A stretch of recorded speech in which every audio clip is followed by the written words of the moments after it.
Bismillah, Assalamualaikum warahmatullahi wabarakatuh. Kembali lagi di Fakta Sejarah. Sebelum kita masuk ke bagian berikutnya ini, warisan tumbal terakhir tanggal 13 Sasi Pitu, mari kita berdoa dulu.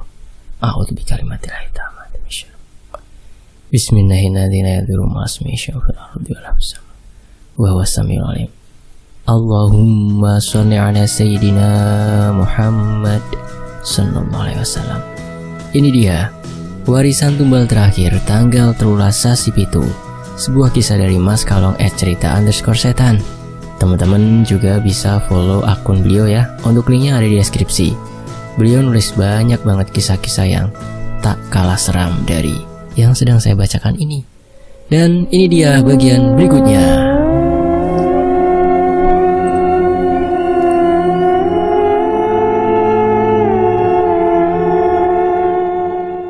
Aku ndak bisa ikut masuk, Kang. Kholis tertegun mendengar ucapan Ilham. Sesampainya di persimpangan jalan desa, matanya lurus menatap sebuah rumah besar yang berada di sisi kiri. Tak jauh dari tempatnya berhenti bersama Ilham. Ramai banget, Mas. Apa sudah mulai acaranya? Tanya Kholis. Apa yang kamu lihat? Kok bisa bilang ramai, Kang? Apa yang dilihat? Jawab Ilham sedikit heran dan balik bertanya. Orang Sinoman dan orang melihat hiburan campur sari. Jawab Kholis. Itu artinya bukan manusia, Kang. Karena mataku ndak bisa melihat. Ya sudah, Kang. Sampean masuklah. Aku tak jaga dari sini. Tanpa mengangguk dan menjawab, Kholis mengayunkan kakinya mendekat ke arah rumah besar dengan pagar setinggi dada mengitar. Keramaian hiruk pikuk dan hilir mudik sosok-sosok manusia menjadi awal penyambutan kedatangannya. Lebih jauh, alunan gamelan dari halaman depan berpanggung menyusup lembut di telinganya. Sebuah tontonan tradisional karawitan dengan alat musik yang dimainkan 20-an orang laki-laki berpakaian ala kerajaan sejenak memukau Kholis. Hal itu sebentar membuatnya terlupa akan tujuan dan ucapan Ilham, sebab tontonan itu dirasakannya memberikan daya tarik tersendiri. Kholis terus melangkah, matanya tertuju ke depan, tepatnya pada sesosok wanita cantik di atas panggung berkarpet merah yang tengah menari diiringi gamelan berirama. Tak terasa, Kholis sudah jauh berada di dalam kerumunan, mengabaikan tatapan-tatapan aneh penuh makna dari puluhan sosok di kanan kiri yang menyingkir seakan memberinya jalan untuk mendekat ke arah panggung megah nan terang, berhias untayan aneka bunga warna-warni. Sesampainya tepat di depan atau tinggal berjarak 2 meter, sang wanita berhenti berlenggok, menandai berakhirnya sebuah lagu khas Jawa yang sering dimainkan dalam acara-acara tertentu. Sang wanita yang memakai kain batik berkemben dengan rambut bergelung 3 langkah maju mendekat ke tempat Kholis berdiri. Matanya sayu menatap, seolah ada kilasan sebuah isyarat yang tak bisa ia ungkapkan dengan bibir. Namun tak lama, ia kembali mundur dan menari setelah suara gong berdengung mengawali pelok pegon serta tetabuhan lainnya ikut terdengar dimainkan. "Nduk Kom," seru Kholis lirih. Sang wanita terus saja meliukan tubuhnya yang kali ini tariannya terlihat vulgar. Beberapa kali Kholis harus tertunduk demi tak melihat liukan yang dilakukan sosok wanita yang sangat mirip dengan sang adik. Satu tembang berlalu, suasana sebentar hening, bahkan terlihat seluruh penonton serta para waranggono tertunduk. Hanya Kholis saat itu masih dalam posisi tegak terheran, sampai pada alunan gamelan ditabuh pelan, seluruh sosok di tempat itu sujud bersimpuh. Barulah Kholis sadar bila mereka tengah memberi penghormatan pada 4 sosok yang baru muncul di atas panggung. Kholis sendiri begitu terkejut melihat keempat sosok itu, di mana di antara 3 sosok adalah wanita, dengan salah satu adalah adiknya, sedangkan sang lelaki tak lain Jasmoro. Kholis kemudian 2 langkah maju, ingin memastikan penglihatannya. Sepintas baginya tak ada beda antara sosok wanita penari dengan sosok di samping Jasmoro, hanya pakaian serta dandanan yang membedakan. "Sampean sudah hadir, Mas, naiklah ke sini." Jasmoro dengan suara lembut diiringi senyum mengulas berwibawa menyapa Kholis. Ndak ngira bahwa Haris menepati janjinya akan mendatangkanmu, nak. Kali ini Kholis terperanjat kala sosok wanita anggun di sebelah kiri Jasmoro menyebut nama Mbah Waris. Seketika ia pun berpikir keras, membayangkan serta mengingat semua yang telah dirinya lakukan atas saran Mbah Waris, yang kemudian memunculkan keraguan dalam benak tentang apa yang akan dirinya lakukan. Kemarilah, nak, kamu yang jadi walinya Ndukkom. Perasaan berkecamuk pun mendera jiwa Kholis. Ia menatap lurus pada sosok Komala, seolah ingin bertanya dan memastikan sesuatu yang dirinya ragukan. Tak berapa lama Kholis pun melangkahkan kaki setelah anggukan pelan sosok adiknya memberi isyarat agar ia menuruti ucapan dua sosok wanita berpakaian sama persis yang berdiri mengapit antara Jasmoro dan Komala. Setapak demi setapak, kaki Kholis menaiki tangga panggung dengan perasaan tak menentu. Jantungnya terpacu ketika mendekat, menyesap aroma wangi kembang, menebar dari tubuh sosok wanita paling tua di antara lainnya. Sebentar lagi waktu pertengahan malam 13 datang. Semua sudah cukup, semua sudah kumpul. Aula istana sudah penuh harum bunga melati untuk menyambut junjungan. Jasmoro, Ndukkom, siapkan bakti kalian. Dingin dan datar suara wanita lebih muda yang Kholis tahu adalah Ratri, ibu kandung dari Jasmoro. Matanya memandang ke atas, menatapi gelap pekat yang tak tertembus. Tetabuhan karawitan kembali mengalun, mengiring langkah gemulai 3 sosok wanita dan 1 lelaki yang diikuti Kholis. Ingin bertanya, ingin berontak saat itu Kholis, tetapi semuanya seperti terkunci kuat. Ia hanya mampu menuruti tiap-tiap anggukan kepala dari sosok adiknya. Sedikit jauh letak antara panggung karawitan dan tempat yang dituju. Beberapa kali melewati taman dengan puluhan sosok tanpa busana, berdiri tegak dan tak bergeming. Mereka melihat, namun hanya diam. Tatapan sayu dengan bola mata cekung masuk ke dalam, menyirat kesedihan dan kesengsaraan mendalam. Sedikit maju melewati taman, Kholis mendapati sebuah jembatan kecil. Sebentar menyeberang, menapak di sebuah tempat lapang bercahaya redup.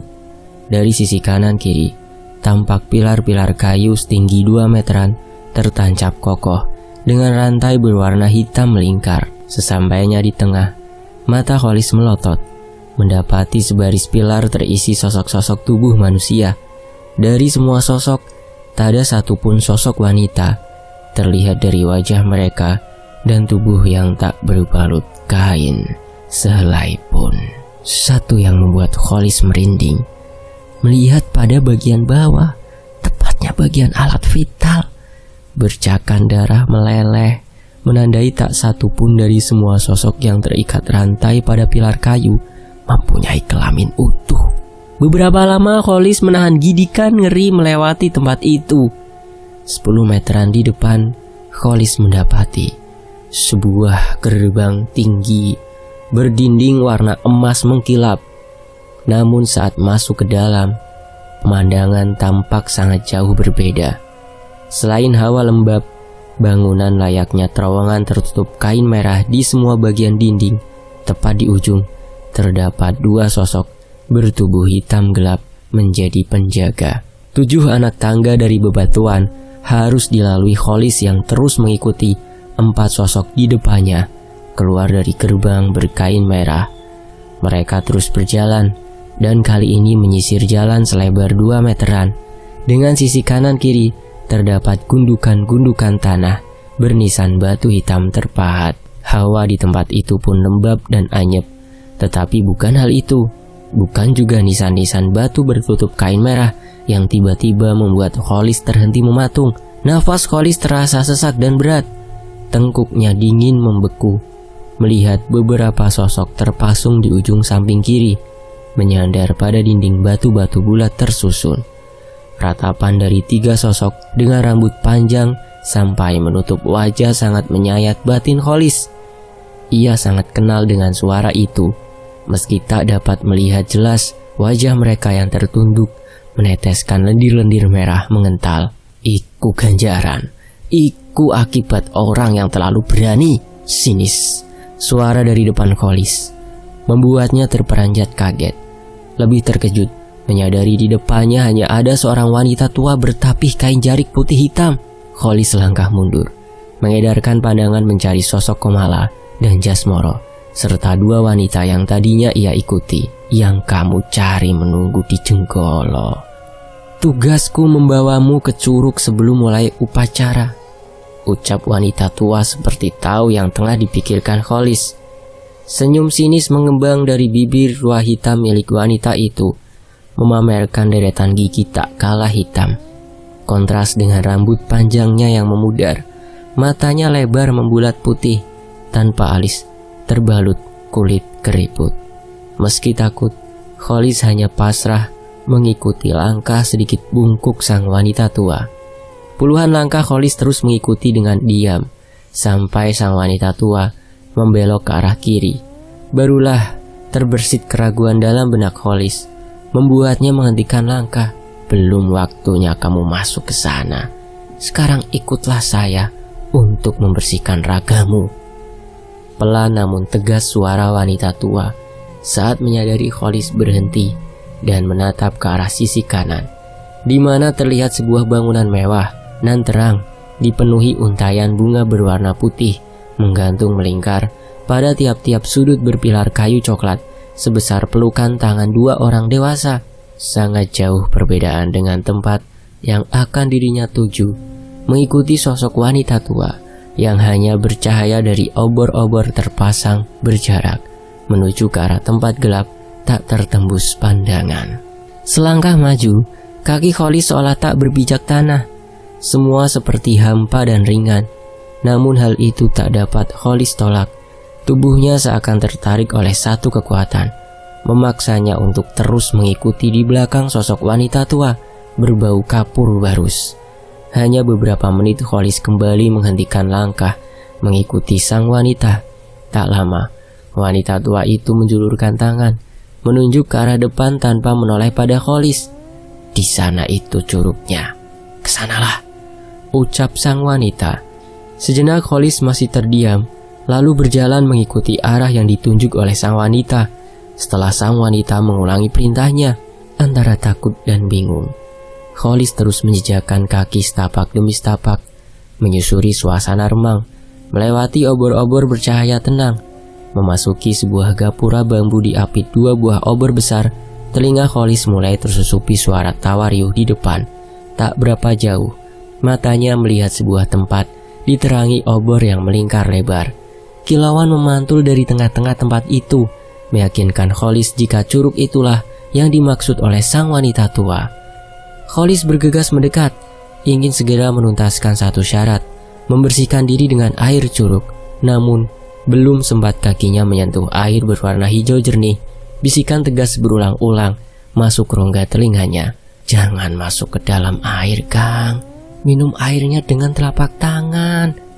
3-4 kali suara perintah itu terdengar, membuat kaki Kholis berisut mundur dan berdiri di tanggul curug. Sepintas Kholis berpikir, ia sangat kenal suara itu. Namun berkali matanya mengedar, tak menemukan sosok pemilik suara.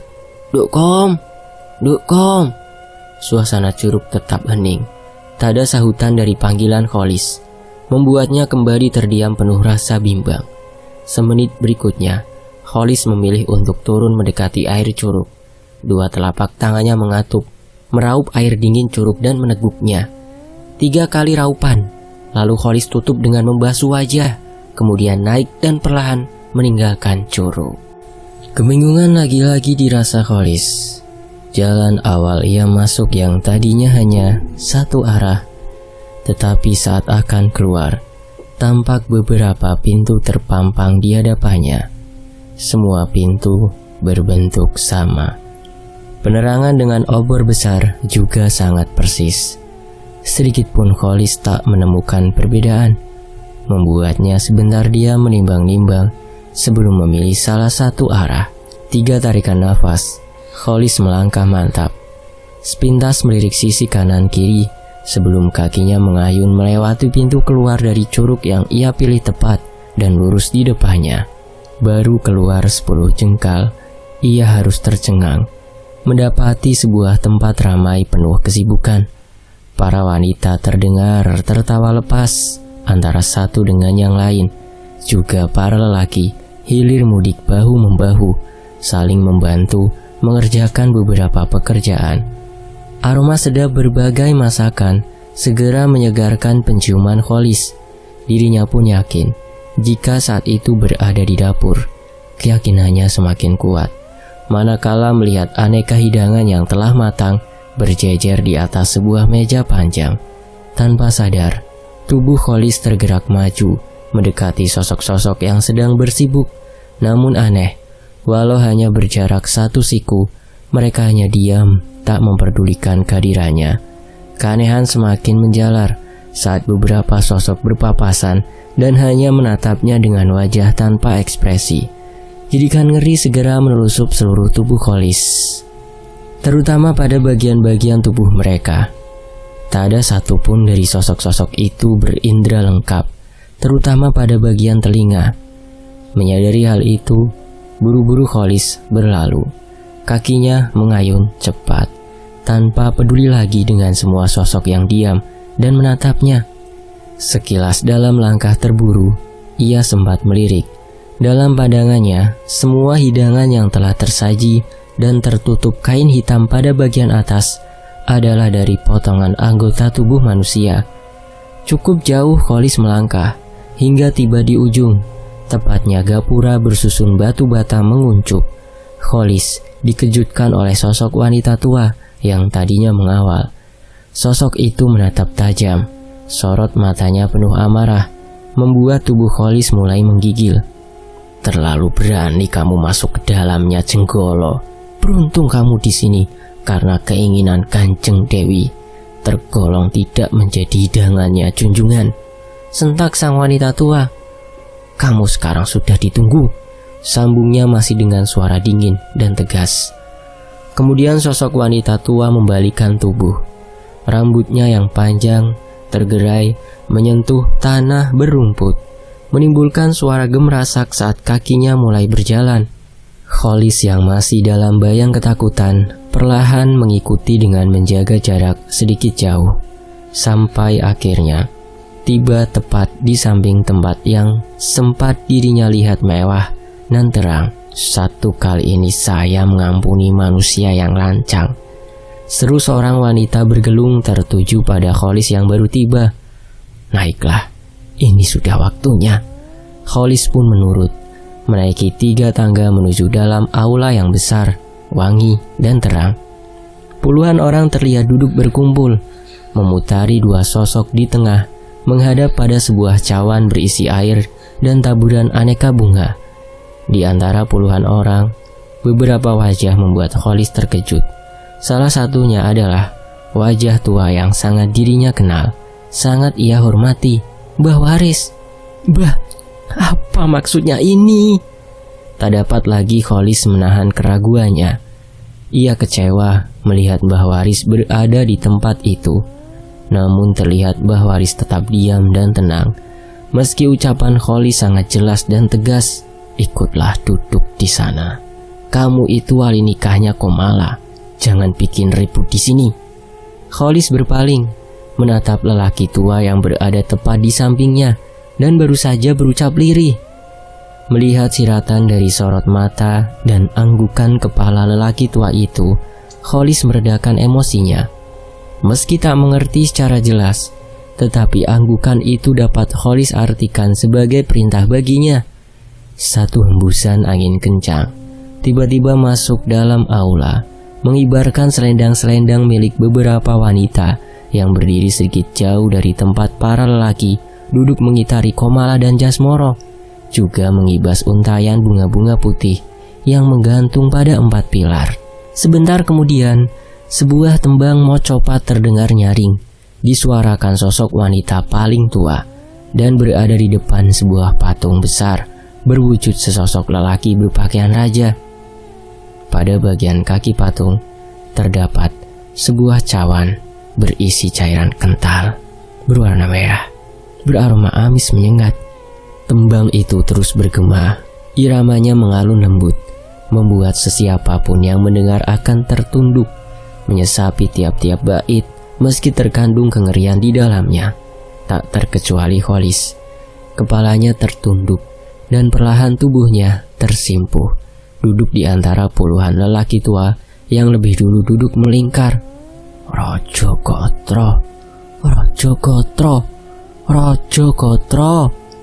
Pada bait tertentu, sahutan menyebut sebuah nama tak asing di telinga Khalis menggema dari mulut para lelaki tua. Sampai pada teriakan keras dari sang wanita penembang, aula berwarna kuning emas bergetar. Beberapa detik berlalu, suasana sejenak hening. Semua kepala tertunduk, bersujud memberi hormat. Tak berapa lama, suara gong mengalun 3 kali berturut-turut, membarangi kemunculan sesosok lelaki tegap bertelanjang dada. Dari situ Khalis tahu jika semua yang ada di tempat itu tengah menyambut sang junjungan, sosok yang disembah, diagungkan oleh keluarga Rahmi Murti. Saya terima ikatanmu, Nyai. Berat penuh wibawa suara sosok tegap berambut lurus punggung. Aroma aneh segera menyeruak seantero tempat itu ketika sosok lelaki tegap meminum cawan yang terletak di bawah kaki patung. Kemudian sosoknya berdiri tegak tepat di hadapan patung menyambut kedatangan Komala dan Jasmoro yang telah bangkit, berjalan membungkuk padanya. Saat keduanya telah dihadapkan sosok itu, 2 wanita muda berselendang datang membawa 2 buah cawan, di mana pada tiap-tiap cawan berisi air bertabur bunga. Kuyuran demi kuyuran membasahi tubuh Komala, tetapi tidak pada Jasmoro. Hal itu sedikit membuat Khalis merasa aneh. Tetapi belum sempat terjawab keanehan yang dirinya rasa, ia dikejutkan suara gamelan berirama cepat. Tak lama, puluhan wanita berselendang menari berputar mengelilingi tubuh Komala dan Jasmoro, serta sosok lelaki tegap hingga menutup pandangan Khalis. Degup jantung Khalis terpacu, seakan mengikuti alunan gamelan, menunggu apa yang tengah terjadi pada sang adik. Satu pekikan melengking mengakhiri tarian dan suara gamelan. Puluhan wanita penari segera membuka diri, menunjukkan sosok Komala yang telah bermahkota. Tetapi bagi Khalis, di balik wajah sang adik yang semakin ayu dan anggun, ia menangkap kilatan rasa sesal. Sampai pada akhir ritual dan sosok lelaki tegap menggandeng sosok Komala beserta Jasmoro, sangat jelas ada air mata terlihat di wajah sang adik. Sekarang sudah tersambung. Kamu sudah menjadi saksi. Urusan ini tak bisa dibatalkan. Terperanjat Khalis mendengar suara wanita yang tak lain adalah Ratri, ibu dari Jasmoro. Seketika Khalis bangkit. Tubuhnya bagai tersengat, darahnya memanas dan membuat dadanya bergejolak.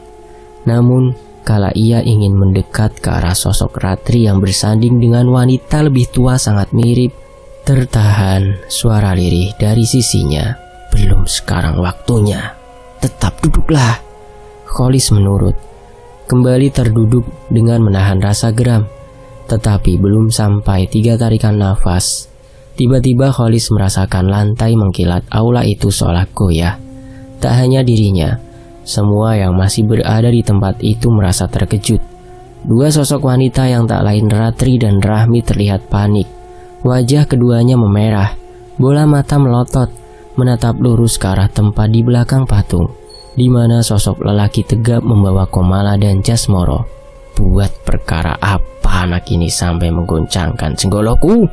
Seru sosok tua Rahmi, seperti menyadari sesuatu telah terjadi. Seakan tak terjeda, gonjangan yang tiba-tiba berhenti bersambung, jeritan-jeritan melengking dari segala arah. Beberapa sosok wanita berselendang terpental jatuh ke lantai, dan kesemuanya berubah wujud. Kini bukan sosok wanita cantik berkulit bersih, tetapi wajah busuk penuh luka bolong dengan rambut hitam menggumpal pekat. Ini sudah dimulai, Komala. Cepat, Lis, taburkan air tanah 7 larangan. Khalis dengan panik segera bangkit, berlari pada salah satu pilar, sembari mengeluarkan sebuah bungkusan kain hitam yang ia lilitkan pada bagian perut. "Asu kowe Waris," umpah sosok Rahmi pada Mbah Waris. Ia segera ingin mengejar Kholis, tetapi tertahan oleh pegangan kuat tangan Mbah Waris pada bagian kakinya. Hal itu semakin membuat marah sosok Rahmi dan Ratri. Keduanya yang sama-sama tertahan kedua tangan Mbah Waris pada pergelangan kaki berusaha menyeret dan tetap ingin menghalangi usaha Kholis. "Sudah tak sayang nyawamu lagi, orang tua anjing!" Tak sabar lagi, sosok Rahmi menghentakkan sebelah kakinya tepat di kepala Mbah Waris. Satu pekikan meluncur dari rongga tenggorokan lelaki tua itu. Ceceran darah keluar dari mulut dan hidung, tetapi tak mengendurkan pegangan tangannya. Sementara Kholis selesai pada satu pilar, telah berpindah pada pilar lainnya. Dalam batinnya ia marah melihat Mbah Waris yang berlumur darah demi menahan sosok Ratri dan Rahmi. Apalagi ketika ia berpindah pada pilar ketiga yang berada lebih dekat dengan tubuh Mbah Waris. Sangat jelas mata Kholis melihat Mbah Waris yang kesakitan melototkan bola mata. Ingin rasanya ia menolong, namun dirinya harus segera menyelesaikan tugasnya yang tinggal satu pilar di pilar terakhir. Tepat pegangan tangan Mbah Waris terlepas dari pergelangan kaki Ratri dan Rahmi. Bersamaan pula tubuh dua sosok wanita itu limbung dan jatuh terduduk. "Kamu berani menghancurkan jenggoloku, nyawamu, adikmu tidak akan selamat." Kholis yang selesai segera mendekati tubuh Mbah Waris, sejenak menatap pada sosok Rahmi dan Ratri yang telah berubah menjadi sosok menakutkan. "Kang, keluarlah dari sini, larilah." Belum sempat berucap apapun, Kholis dikejutkan seruan dari arah patung. "Komalah!" Sang adik terlihat jelas tengah terseok. Tubuhnya tak terbungkus apapun, tetapi juga tak utuh. "Dok, dok!" teriak Kholis melihat sang adik berlumur darah. Tak hanya tubuhnya yang tersayat dan tercabik, dari perutnya tersembul memburai isi dalam dan seonggok gumpalan merah kehitaman. Saat itu Kholis bangkit ingin menolong. Belum sampai 5 langkah, Kholis terjengkang. Tubuhnya oleng dan terbanting oleh guncangan aula yang menderak kuat. Satu persatu atap aula berguguran. Suara retakan dari 4 pilar begitu keras membuat Kholis tertatih keluar. Sebelum sampai di luar aula, Kholis sempat melihat bagaimana tubuh Komala yang telah terkulai tak berdaya diseret paksa oleh Jasmoro dan menghilang bersamaan runtuhnya aula. Kholis terdiam dalam tangis, menatapi reruntuhan aula menimbun tubuh-tubuh di dalamnya. Seketika itu juga suasana di tempat itu gelap, sunyi. Yang ada hanya kabut-kabut tipis berseliweran. Akan tetapi, ketika baru saja kaki Kholis kembali tegak, dari arah belakangnya terdengar suara riuh meminta tolong. Segera ia membalikkan tubuh, mendapati bumbungan merah dan suara gemeratak. Kholis seketika tersadar. Saat itu dirinya berada di halaman belakang rumah mewah milik keluarga Rahmi Murti. Selangkah Kholis beranjak, ia terkesiap. Sebentar diam, kemudian memalingkan kepala, beradu pandang dengan beberapa sosok yang berada di belakangnya. Tak hanya wajah mereka yang putih dan sayu, suara rintihan menyayat seakan meminta tolong juga keluar dari mulut mereka. Antara takut dan iba, Kholis buru-buru melangkah, mendekat ke arah kerumunan orang yang sedang mencoba memadamkan api. Tubuh Kholis mematung. Ia seakan tak percaya dengan apa yang sedang terjadi, di mana rumah mewah dan megah hunian turun-temurun keluarga Murti Rahmi terbakar. Dalam diamnya, Kholis menyadari jika ada keanehan pada kebakaran itu. Api yang begitu besar bisa menyulut rata seluas dan selebar rumah. Meski banyak warga mencoba memadamkan, nyatanya api semakin berkobar menjilat-jilat. 30-an menit, 2 mobil unit kebakaran tiba di tempat itu. Tetapi tak ada lagi yang bersisa, tak ada lagi yang dipadamkan. Semuanya hangus, semuanya hancur. Tembok yang terlihat begitu kuat kokoh berdiri roboh rata dengan tanah. Yang ada hanya asap-asap tipis mengepul dari beberapa sudut.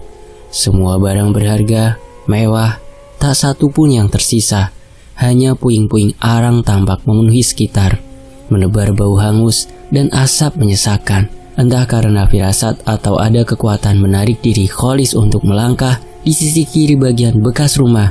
Disusurinya pinggiran tembok yang telah roboh, sembari matanya memandang lurus, mengacuhkan beberapa orang yang dilewatinya, hingga tiba di ujung, atau tepatnya di bagian batas antara halaman belakang dan rumah. "Mbah," pekik Khalis kala melihat dua tubuh terbaring berlumuran darah. Dari salah satu tubuh, sangat jelas jika itu adalah tubuh lelaki tua yang berada di sampingnya saat acara ritual. Teriakan Khalis akhirnya mengundang perhatian banyak orang. Sehingga dalam waktu singkat, dua tubuh lelaki tua yang sudah tak bernyawa, setengah tertimbun tembok, dapat diambil. Seketika ingatan Khalis tertuju pada sosok adiknya. Setelah ikut membopong mayat dua lelaki tua abdi dalam ratri, Khalis bergegas kembali ke puing-puing rumah. Setibanya ia, rintikan hujan menyambut. Semakin masuk ke dalam, hujan semakin deras.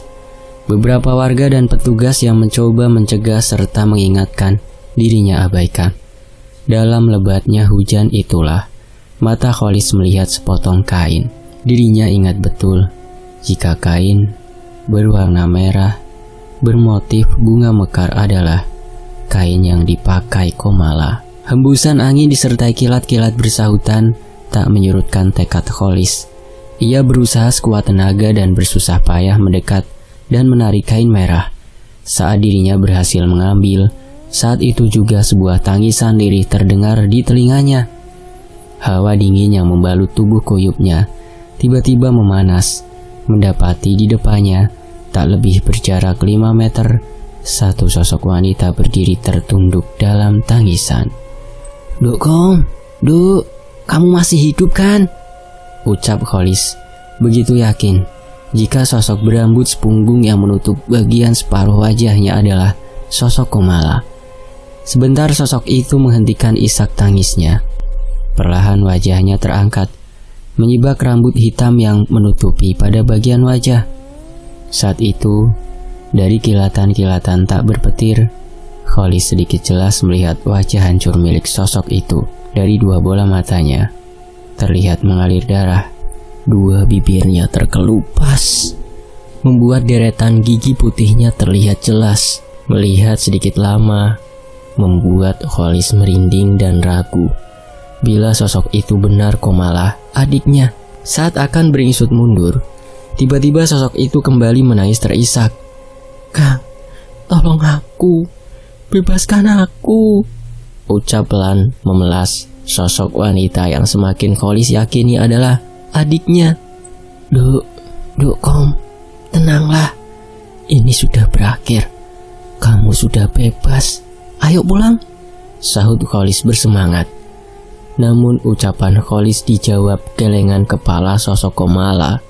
Bahkan isakan tangisnya semakin menyayat, membuat lelehan darah deras mengalir dari bola matanya. "Aku sudah tidak bisa pulang, Kang. Aku ingin bebas dari tempat ini. Tolong aku, Kang. Tolong ambil jasadku yang terkubur di sini. Pindahkan dari sini, dekatkan dengan jasad Bapak, supaya aku bisa pergi bebas." Setelah berucap, sosok itu tak lagi terlihat di mata Khalis. Yang ada hanya kabut putih dan guyuran air hujan. Tubuh Khalis kembali menggigil, antara dingin juga rasa tegang. Dua tangan Khalis akhirnya mencoba dan berusaha menyibak sisa atap dan tembok yang hangus untuk memastikan kebenaran ucapan sosok mirip Komala. Beberapa lama usaha Khalis tak membuahkan hasil, hingga hujan meredap belum juga dirinya menemukan jasad sang adik. Beruntung, Khalis terbantu beberapa warga yang ikut mencari, sampai akhirnya Khalis sendirilah yang pertama melihat sebujur tubuh Komala tertindih reruntuhan atap rumah. Setelah berhasil mengangkat dan memindahkannya, raungan tangis Khalis semakin pecah menggema.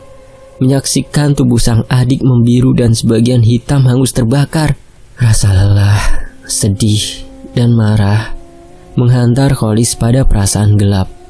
Tanah tempatnya berpijak seakan berputar serta hanya hitam. Hitam semakin pekat menghitam.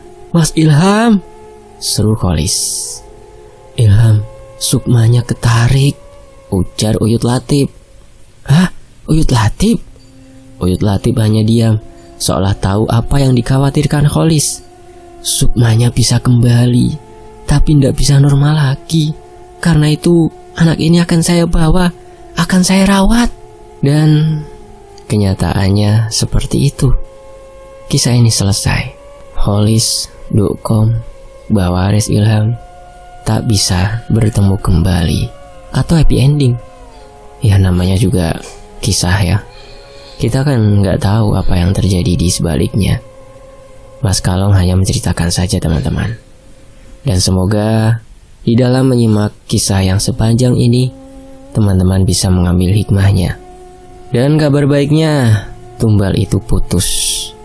Kholis setelah melakukan beberapa lelaku atau tirakat, telah berhasil bisa menggagalkan tumbal-tumbal selanjutnya dari persekutuan iblis yang dilakukan oleh Rami pada zaman dulu di tahun 70-an. Dan semoga untuk para korban diberikan tempat yang sesungguhnya. Dan sejenak mari kita doakan ya. Al-Fatihah. A'udzubillahi minasyaitonirrajim. Bismillahirrahmanirrahim. Alhamdulillahirabbil alamin arrahmanirrahim maliki yaumiddin. Iyyaka na'budu wa iyyaka nasta'in. Ihdinas siratal mustaqim siratal ladzina an'amta 'alaihim ghairil maghdubi 'alaihim waladdallin. Rabbighfirli wa liwalidayya amin. Saya pamit. Wassalamualaikum warahmatullahi wabarakatuh. Terima kasih teman-teman. Terima kasih Mas Kalong @cerita_setan. Alhamdulillahirrahmanirrahim. Akhirnya khatam juga. Teman-teman pada mampir ya ke channel cadangan admin di Tony FS. Itu di daerah akhir ada, tinggal disentuh saja. Nanti otomatis masuk ke channel cadangan admin di Tony FS.